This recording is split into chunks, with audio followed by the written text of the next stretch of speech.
현재 매도 물량이 최대라고 합니다. 본격 하락장이 시작되는 걸까요?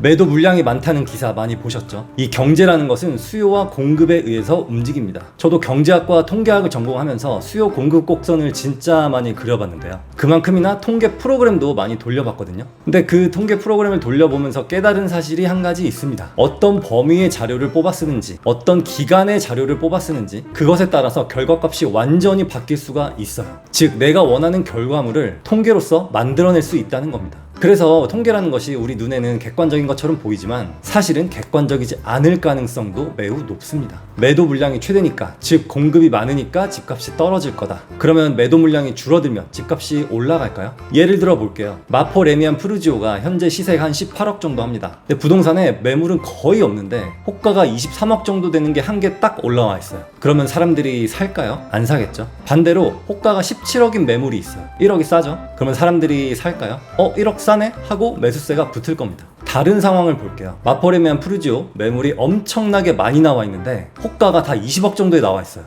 그럼 사람들이 살까요? 쉽지 않겠죠.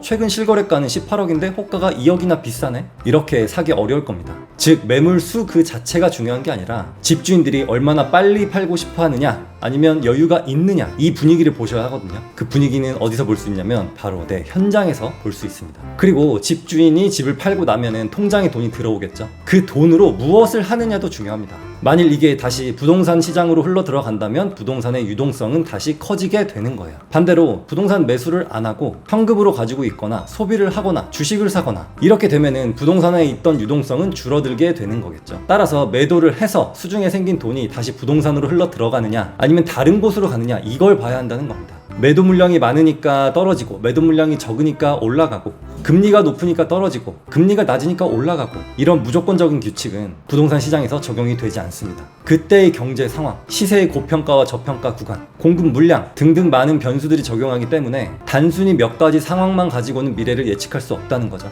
그래서 저는 아예 예측을 하지 않습니다. 저 같은 경우는 사기로 마음먹었을 때 좋은 매물을 발견하면은 매수를 합니다. 그 다음 하락 원인으로 떠들썩한 부동산 PF, 미분양이 늘어나는 건 하락 요인이 될 수 있는데요. 부동산 PF는 하락 원인과 별로 상관이 없습니다. 지금 무너지고 있는 건설사와 금융사는 우리가 잘 모르는 곳이에요. 신한은행, 국민은행, 우리은행, 농협 이런 곳들이 무너질까요? 또 삼성물산, 현대건설, GS건설, 대우건설 이런 곳들이 무너질까요? 아닐 거예요. PF가 부실한 곳들은 대부분 중소형 건설사와 저축은행 같은 시장에 큰 영향이 없는 곳들입니다. 그리고 PF가 부실하게 되면은 그런 중소형 건설사들이 짓던 오피스텔이나 빌라의 공급량이 줄어들게 되겠죠. 아파트의 대체재로 임대를 공급하고 있는 역할을 하고 있는 오피스텔과 빌라, 이들 역시 현재 아파트만큼이나 공급의 물량이 줄어든 게 된다는 점입니다. 제가 진짜 하락 원인으로 우려하고 있는 것은 바로 자영업의 폐업이에요. 사업을 접는 중소기업들이 늘어나고 있거든요. 음식점 같은 소상공인들의 폐업이 급속도로 증가하고 있습니다. 저는 건물 투자도 하기 때문에 상권 분위기도 보러 많이 다니는데요. 소상공 가게들의 매출이 대폭 줄었다는 것을 느낄 수 있었습니다. 이유는 여러 가지가 있어요. 첫 번째, 물가가 너무 올라버려서 안 사먹는다. 7,000원 하던 김치찌개가 10,000원으로 올라버렸으니까 너무 비싸다라고 생각하는 거겠죠. 두 번째는 잘 되는 곳으로의 쏠림 현상이 강해졌다. 잘 되는 곳은 아직도 줄 서서 들어가죠. 사람들의 입맛과 서비스의 만족도 기준이 높아졌기 때문에 나를 만족시켜주는 곳만 찾아가다 보니 기존에 부실했던 곳은 자연스럽게 외면을 받게 되는 겁니다. 이게 일시적 현상인지 장기적으로 지속화될지는 지켜봐야 될 것 같고요. 일시적이라면 부동산과는 상관이 없겠지만 이 현상이 장기화된다면 부동산과 연결이 될 겁니다. 저는 경제학과 통계학을 전공했음에도 불구하고 거시적이고 통계학적인 것에 대해서 잘 설명을 안 드리거든요. 이런저런 자료를 가지고 와서 복잡하게 설명하면은 사실 좀 똑똑해 보여요.